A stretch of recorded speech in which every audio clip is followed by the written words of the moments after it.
Ndị Igbo, ekelene m unu. This is the Master Prophet, young Joshua Yawins, the awakened one of the Biafran people, Biafran spiritual leader, the prophet and the founder of the new Igbo Biafran indigenous religion, Rufana. Ndị Igbo ndị ọma, ndị efulefu na-ege ntị, ekelene m nnọọ. Ma a ga-agwa onye akpara akpa na akpara ya akpa, ụmụnna ya lawa, ya esoro ha lawa. Ma dike ga-ama nga ọha, eburu ya ebufe ama nna ya. Ndị Igbo eburune ha, buru ndị efulefu bufe ama nna ha. Ndị ọcha efulefu erine ndị Igbo ọrụ for the past 1000 years.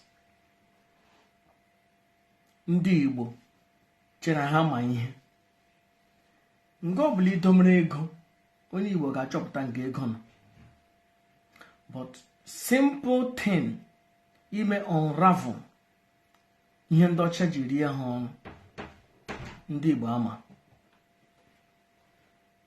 Ndị Igbo ndị eriri erie na ha, and a ga na-erikwe ha na-eje maka awụghị efulefu. Ọwụwụ na ndị Igbo wee efulefu maka amaghị ihe, awụ efulefu maka achọghị ime ka dia slave masters ka iwe wee ha. Onye eji rie nna nna ha, rie nna ha ọrụ, adịghị ejikwa ha rie ha ọrụ. Asị ngampinu jie nne ewu, ụmụ ya na-eji ọsọ efe. Bete ndị Igbo wu ndị nzuzu, erie gị ọrụ ka akpọta nwa gị, eriekwe nwa gị ọrụ. Nwa gị akpọta nwa ya, eriekwe ya ọrụ. The same cycle of iri ọrụ is still continuing n'ala Igbo. Ndị Igbo anyị tetara n'ụra. Gị na-eme the same thing over and over and over again, ị ga-enweta the same result. Nnọọ ndị iberibe, ndị Igbo, nnọọ ndị iberibe, ndị nzuzu. Nna awụhụ ndị Igbo ndị ọma na-ege ntị, nwụ ndị Igbo ndị efulefu na-ege ntị. Ihe a na-eme ndị Igbo na Lagos, onye Igbo jekwere last year zụwa ala na Lagos. It means na ndị Igbo wu ndị nzuzu, ndị iberibe na-anụ ntị. Somebody ga-asị, oh, Master Prophet, ele ihe mere iji na-akpọrọ ndị Igbo? Maka ndị Igbo wu ndị nzuzu, amaghị ihe. Ndị Igbo wu efulefu, amaghị ihe. Eriene ha ọrụ na Port Harcourt, a ga na-erikwa ha ọrụ na Lagos, and a ga na-erikwa ha na-eje maka ha wu ndị iberibe. Na taa achọrọ m ịgwa gị ihe. Rie ma like ihe ke ha gbasahụ. Onwe ego m naga gị maka iwe efulefu. Achọrọ m ka ọ dịrị gị mma, and achọrọ m ka itete n'ụra. And a working the mind, a na-eri ya ọrụ. Onye na-eri ọrụ wee efulefu, a ga-eri ọrụ ya, kpọtakwa nwa ya, kpọta ọpara ya ka eriekwa ya ọrụ, o wee efulefu. Ndị ọcha bịara n'ala anyị approximately 2000 years ago. Rie our ancestors rigide anyị site na Egypt, rigide anyị ruo na Biafran land. Ndị ọcha mgbe ha hapụrụ ala Igbo, ndị ọcha aplant ya religion, their life mugu. Ndị ọcha edome reverend fathers, dome reverend sisters. Ndị Igbo akpọrọchi ụmụ ha kpịga ndị ọcha. Ndị ọcha alaala, but ndị ọcha nọkwa n'ala Igbo. Enwezighị lama jugoji, enwezighị ndị ọcha na-preside over ikpe ala, but enwere ndị reverend fathers na ndị pastors. They are agent of the slave masters. Ekumnem here na ahamomana gingene like here epuona ya wura na masi Holy Ghost fire efulefu de kagene gegementi maka iwe efulefu iwa atun ntie ho harada boshala wosho ụmụ anyị niile na-enweghị di n'ala Igbo, ụmụ anyị niile na-enweghị di na ala bekee, ụmụ anyị ndị Igbo niile na-enweghị di, ha niile ga-agbakọ na-awụli elu sorry ụmụ anyị niile na-enweghị di na ala bekee ga-agbara bịa ka ha gene the master prophet na m ga-aprofesai na aga m aprofesai na gị bụsị ọba ha uru to prophesy rubbish niile ha na-akọrọ na nnụ na chọọchị mbaka na-akọrọ na nnụ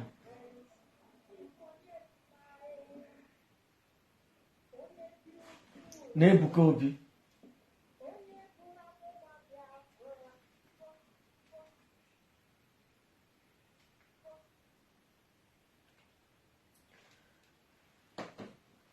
rubbish niile a na-akọrọ na nnụ na chọọchị, ndị reverend fada na-akọrọ na nnụ, ndị pastọ na-akọrọ na nnụ, nọ laikere ya.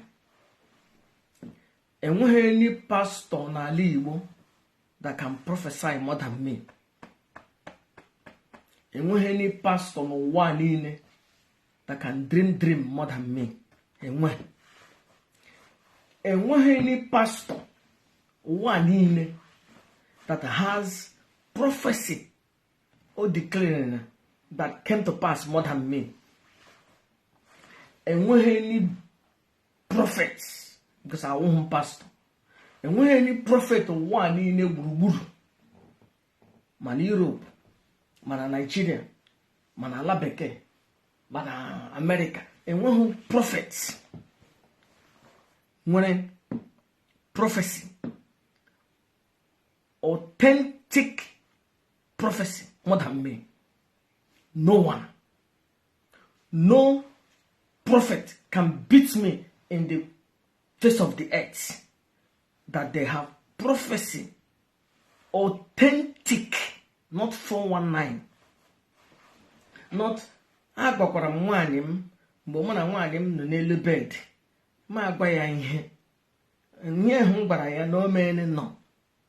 Documented prophecy with dates and time that you can verify on a social media, not with akwụkwọ that idiot there. Those priests and pastors. Edere m ihe 10 years ago, whereas edere here 1 week ago, or that very day. No prophet in the face of the earth that has dreams and vision, prophecy greater than the awakened one of the Biafran people. No one in the face of the earth. I am the prophet that prophesied about Donald Trump becoming the president of the United States 6 years before the time, documented. No other one in the face of the earth. I am the prophet that declared about Nnamdi Kanu being the Python dance before any other idiot in Biafran land. In fact, no idiot that prophesied it. I am the prophet that declared it. So, whatever we are na gota, it means nothing. Prophecy means nothing. It's bullshit. Now, nchi gba private jet atọ, aga m agba ya in 1 year. Enwere ụmụ nwaanyị ndị Igbo nwere ego bi America, bi England, ha ga na-ebi m ego. Ụmụ nwaanyị na-enweghị di, ịgba ha ihe ha chọrọ ịnụ, ha enyeghị ego. I don't care. Ihe m chọrọ ịgwa n'ụwa ndị iberibe eriri ọrụ, ndị ọcha eriene nna ọrụ, were Jesus Christ na-rie nne gị ọrụ, were Jesus Christ rie nna gị ọrụ. and eji na-eri efulefu dị ka gịnị nọ n'ala bekee ejikwe na-eri gị ọrụ.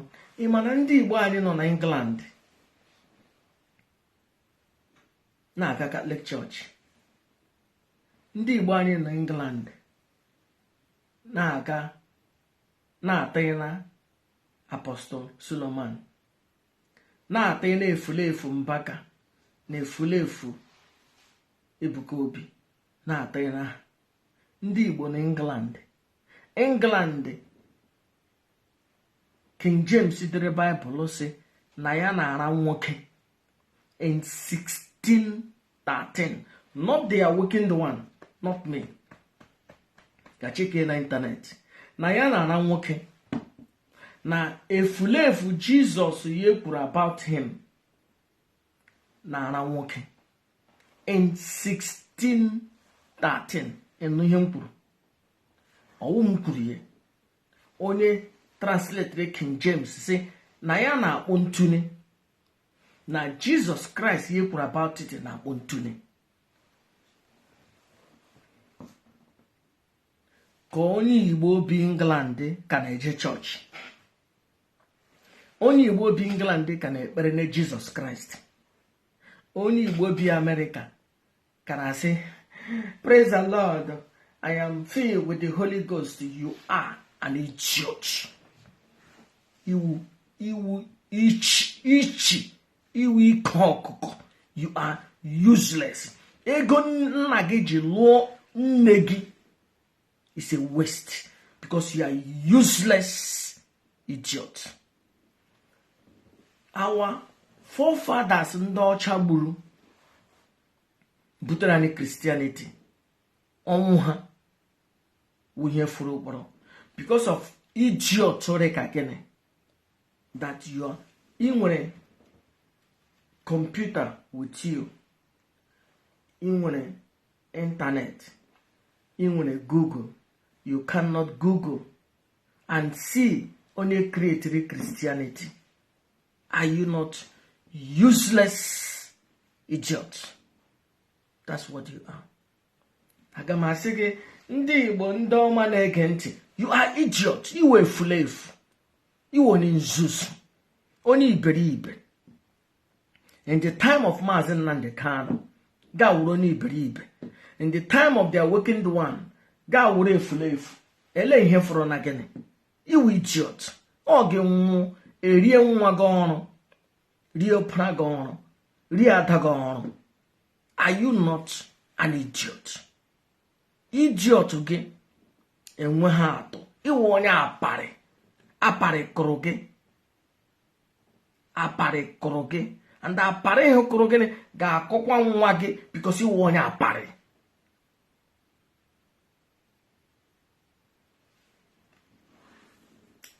Igecha m taa block on.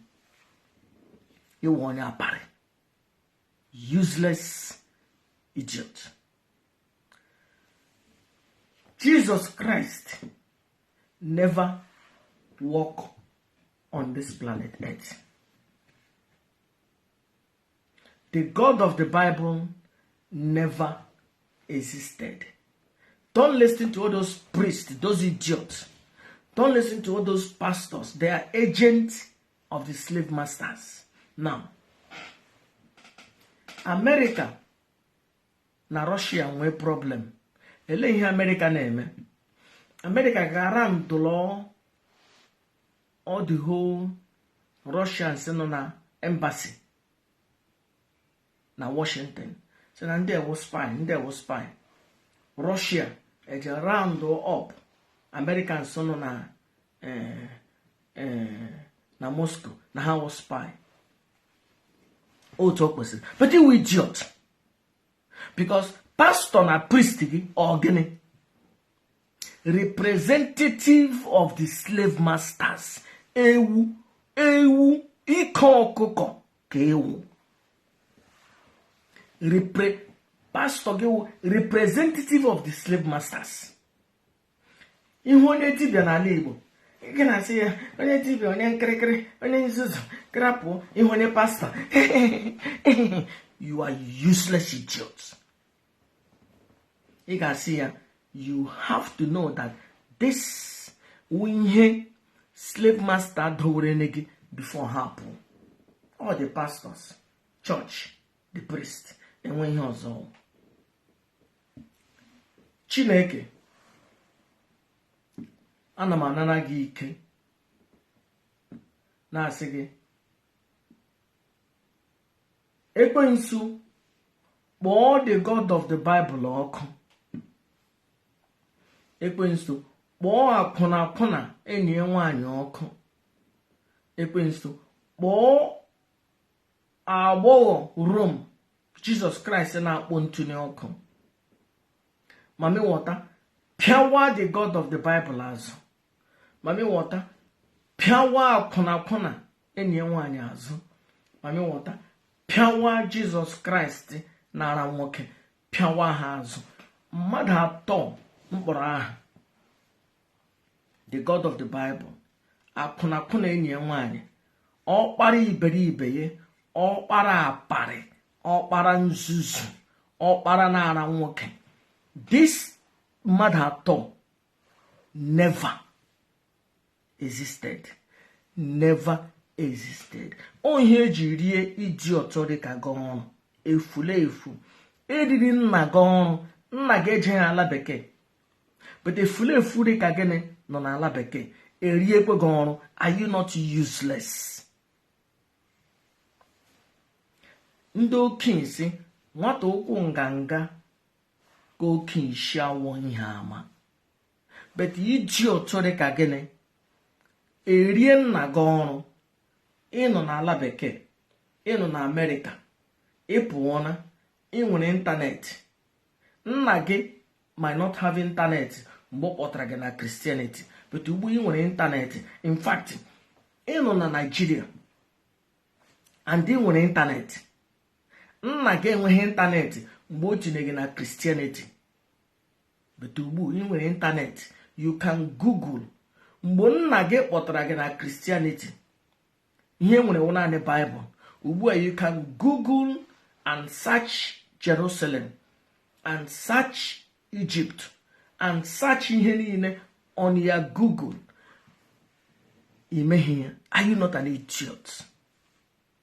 Iwu ọkụkọ, useless idiot. Erie gị ọrụ, a ga-ericha gị ọrụ. Erie ọpara gị ọrụ, ericha ọpara gị, eriekwa ọpara ya ọrụ. Are you not an idiot? Are you not ewu? Ewu ọwụ n'ihe ewu. Iwu ewu, iwu onye aparị. Onye aparị. Aparị kụrụ gị, aparị gasịkwa ka aparị ka ọkwa ụmụ gị na-abịa abịa. Are you not an idiot?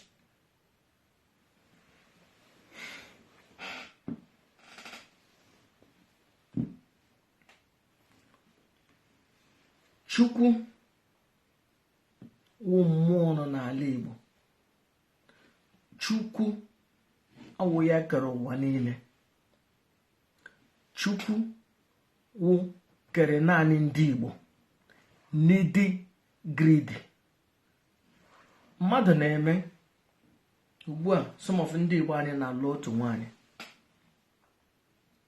Onye Igbo lụrụ otu nwaanyị ga-asị, na nwaanyị ya ezuo na ya achọghị ọzọ. Ofu nwaanyị bịa ya sị, na di ya ejighị ego, but na di ya ezuo na di ya wụrụ na ya ihe niile, na ndị ụyọ elu, na nwụọ na arụrụma, na di ya ezuo ya. Chukwu wụ mmụọ ndị Igbo gbakwutere bụ ndị Igbo nọ na nsogbu. Chukwu echekwa anyị. Chukwu akpọkọta mmụọ ndị ọzọ, kpọkọta Ekwensu. Ekwensu wụ the God of war, mmụọ na-aga ọgụ, mmụọ na-atụ mgbere ahịa. Atụrụ Awụsa nụrụ ihe m na-ekwu. Atụrụ rịka gịnị onye Igbo. Ekwensu wụ ihe ọma. Jesus wụ ihe ọjọọ. The God of the Bible wụ ihe ọjọọ. Apụna nne ya wụ ihe ọjọọ. ma mi wọta wu ihe ọma gere ntị ewu rịka gịnị an idiot ị nwechara digrii niile nọ n'elu ụwa pụta iwe efulefu ịma ihe nọ n'ala nna gị. Are you not an idiot? Chukwu mmụọ nọ n'ala Igbo anyị. Chukwu awụ ya kere ndị ọcha. Chukwu awụ ya mụrụ Jizọs. Chukwu awụ ya dere Baịbụl. Chukwu agbara mmụọ nọ n'ala Igbo anyị.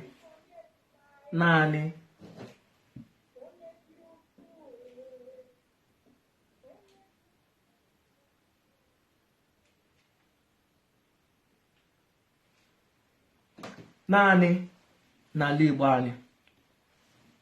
Chukwu akwụne m igboro ole don't were Bible gị kpọọ that useless book ahụ. Ọ ka mma na ị nwere akwụkwọ a na-eji elere ụmụ nwanyị n'ụlọ gị, ụmụ nwanyị mara mma gị na-elego ụmụ nwanyị ara ha buru ibu, na-elego ụmụ nwanyị ike ha buru ibu. Ọ ka mma dana ị nwere Bible. Bible wụ akwụkwọ ga-eme gị ụbụrụ gị adị useless as a human being. Useless because onye dere ewu your slave masters dere ye to keep you idiot ka gịnị everlasting perpetual stupidity. Even though na ị nwere doctorate degree as onye Igbo nọkata ya apụta na-asụ bekee na onye sef agaghị school, na onye ewe an illiterate, na you don't nwee na-asụ bekee. You are useless idiot. Ma na ndị ọcha riri ewu dị ka gịnị na-eriri gị ọrụ. Are you not an idiot? Ele isi okpokpo garama ị na-asụ, okpokpo bekee ị na-asụ, and simple arithmetic. Onye butere na gị Jesus Christ? Onye butere n'ala Igbo? Simple arithmetic. Onye butere this idiot na-ara nwoke Jesus Christ? Onye butere n'ala Igbo? Ndị ọcha. Mma Supreme Commander of the indigenous people of Biafra. Ana m asị ka ndụ ya dịrị n'ahịa na-anọ ka ala Igbo. Ka ndụ Nnamdi Kanu dịrị. Nnamdi Ezebiro ihe ọnwụ. Ihe anyị ji mara ya wụ Nnamdi Kanu. Nnamdi Ezebiro, Supreme Commander of the indigenous people of Biafra. Chineke ka ndụ ya dịrị n'ahịa na-anọ ka ala Igbo. Ka ndụ ya dịrị n'Eke, dịrị na Nkwọ, Oye, Afọ. Eke, Nkwọ, Oye, Afọ. Ahịa na-anọ ka ala Igbo. Ka ndụ ya dịrị. Mma Nnamdi Kanu wụ onye afarịkwa ibe, wụ onye ụmụ ihe, children of light, ihe, ụmụ Chukwu. Anyị enwee n'ụmụ Chukwu bifo ndị ọcha abịa n'ala Igbo. Anyị enwee na-arọ Chukwu bifo ndị ọcha abịa n'ala Igbo. Anyị akpọmụrụ ụmụ anyị Ngozi Nwachukwu, Chigozie, Chibundụ, Chibueze, Chinazọ, Chizọtara, Chichichi. Anyị enwene Chi Chukwu, Chi Chukwu. Anyị enwene mmụọ na-akpọ Udo. Udo, nwanne m, udo dịrịgo ominne gịnị? Udo, mmụọ na Anambra si na-akpọ Udo. Because you're an idiot. Ka eburu okpukpo akwụkwọ na-agụ language of ndị riri ewu dị ka gịnị, ndị riri gị ọrụ. Are you not an idiot? Now, Nnamdi Kanu wụ onye ụmụ ihe, ụmụ Chukwu. So ya wụrụ na before ndị ọcha abịa, anyị enwene Chukwu. So ele ihe ndị ọcha butere gị? Ihe ha butere wụ Jesus Christ. That useless idiot never existed. Emeshiri in my church approximately 15 years ago. Because when I transcended the mind, I said, only idiot to get him on. I chopped down and ocha riri on. That useless bastard to fool. I remember. Odo enweghị private jet. Ya wuru na aka m na-eme church. Maybe I don't have a private jet, but it doesn't matter. Aka na m an idiot like you. But now, I am the awakened one of the Biafran people. And obi juru m afọ. N'ụwa m mbụ, onye yọrọ m ụwa mgbe ọ na-anwụ, asị ka aje kpọta fada that idiot ga-eme mee baptizim. Ya sị ha mba, chere na hapụ ya, na ya achọghị ịba n'okpukpere arọ nọ n'ekpe, na ya yi ụwa ọzọ, na ya ga-eji aka ya chọpụta ekpukpere nke ya ga-eso.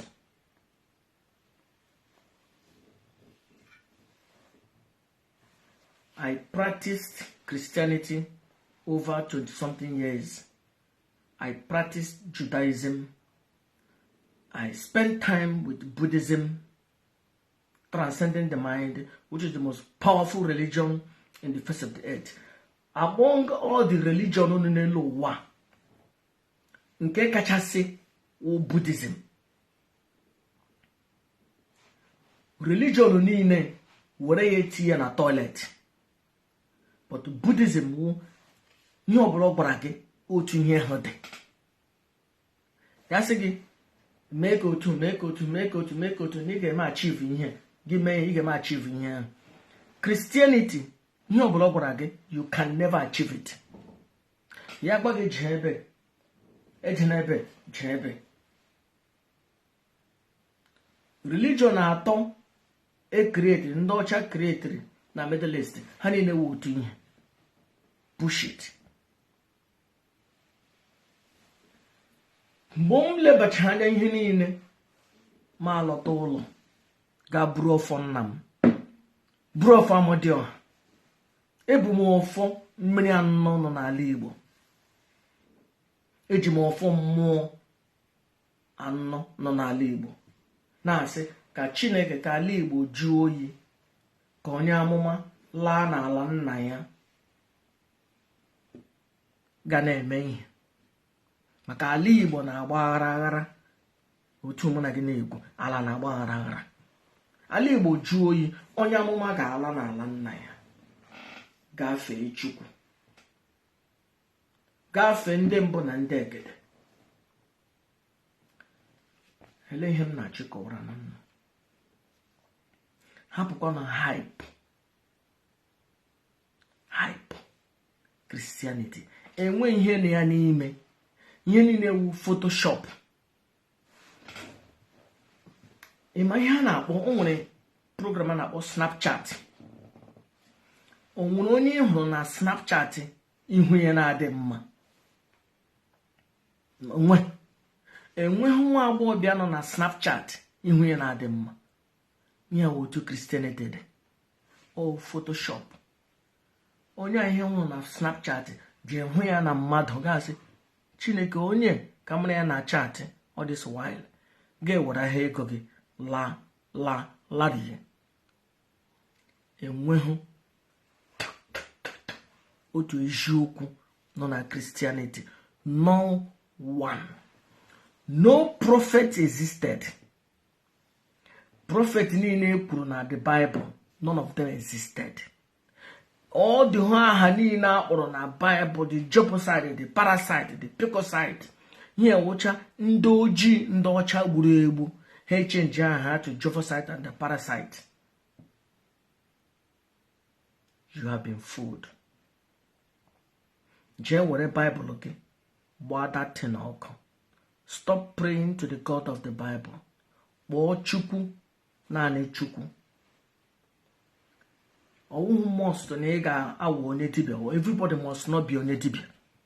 achọghịkwanụ m ka onye ọbụla wụrụ onye dibịa, achọghị m ka onye ọbụla wụrụ onye mmiri, but gbụọ naanị Chukwu iji ikpe ekpere. Chukwu ekelele m gị, akpọla that idiot, akpọla any idiot edere na Bible, akpọkwala any idiot edere na Bible.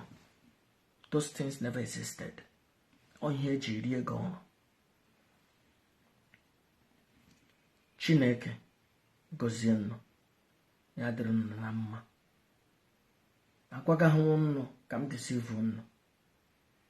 Onye na-deceive nnụ, that reverend father Emma, that pastor Emma, those idiots, they are the one deceiving us. Nnamdi Kanu, Supreme Commander of the Indigenous Blood Biafra, woman in-law, ọgọ m nwoke, nwanne nwanyị nwanyị m, Kanu nta, woman in-law, Emmanuel, woman in-law, Kozo, woman in-law.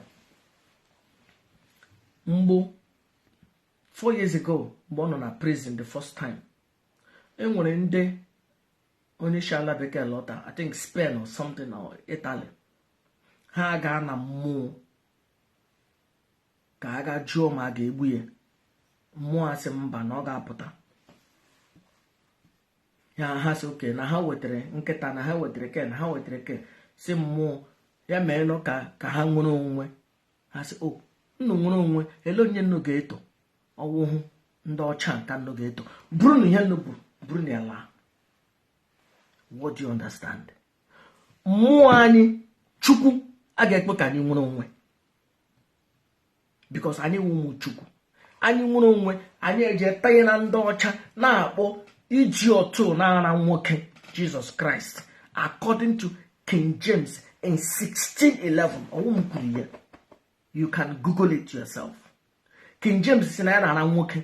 King James na-ara nne ya, na-ara nwoke. Ọ sịkwa na Jesus na-ara nwoke. ọwụ m kwuru ya, ọ ya kwuru ya from his own mouth, na ya na-ara nwoke, na Jesus na-ara nwoke. ọwụ m kwuru ya. You can check that out.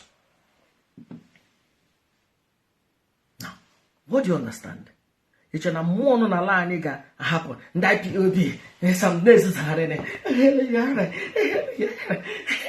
ije ha sị ha na-eme meeting maka ekpere na ekpere n'aha Nna na Nwa na those idiots. N'aha Nna na Nwa nsa, anyị ekelere Jesus. In the name of Jesus. You are useless bastards.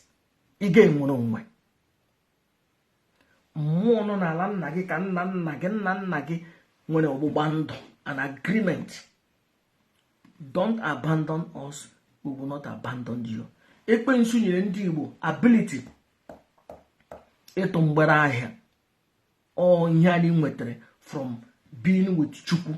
Chukwu enye anyị mmụọ chekwara anyị ma udo ma ihe ndị ọzọ ma ndị ezumezu ha, anyị ewere na wufuo soro nwoke onye ọcha na-akpọ ntuli, that idiot never existed. Laghachite n'otu Chukwu, laghachite n'otu ndị ezumezu ha. Nnamdi Kanu, what is the meaning of Kanu? Kanu Kamalu. Kamalu ọzụzụ wụ the god of war. Gaa n'ụlọ Nnamdi Kanu, Kamalu ọzụzụ enweghị aka ji ofu. Kamalu ọzụzụ enweghị shrine. Ewere ala Kamalu ọzụzụ buru ibu nye ndị dozi idiot, ndị adoration, nye ndị Catholic Church, nye ndị Methodist, nye ndị honky tonk, nye ndị efulefu ka ọzọ. Kamalu ọzụzụ enweghị ala.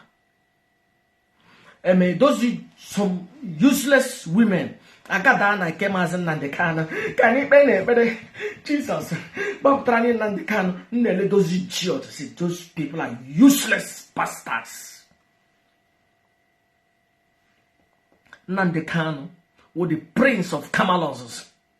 Mpaya ji mkpara eze, and oya aka oya kwesịrị iwu the custodian of the tradition.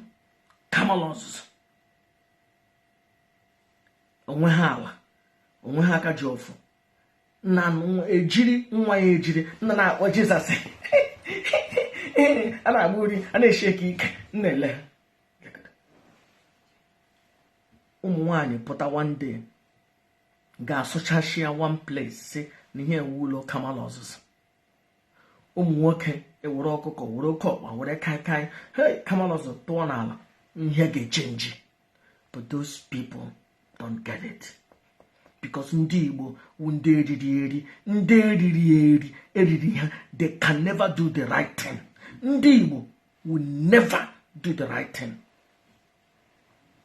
Because ha made the right thing, ha nwere onwe, and awaken the mind, and eri ya ọnụ, and achọ ha ka ha nwere onwe. Ekelene m nnụ. Chukwu gozie nnụ. Bụnyere nụ Chukwu, sọpụrụ nụ Chukwu, sọpụrụ nụ mmụọ nọ n'ala anyị. Arụ ga-ala, Christianity wa arụ, Jizọs ga-ala. Akwụ na nne ya Mary ebulile arụ ya elu, that idiot ga-ala n'ala Igbo. Nna ya iberibe, nna ya na-ara nwaanyị onye ọzọ, that useless bastard edere na Bible ga-ala n'ala Igbo ka ndị Igbo nwere onwe. Chineke gozie nọ. Mmadụ atọ never existed. Onye jiri anya ọnụ. I am not contradicting myself. This mmadụ atọ mkpọrọ aha never existed. Onye jiri anya ọnụ. Ndewo nọ. Ya dịrị nọ na mma. Bye bye.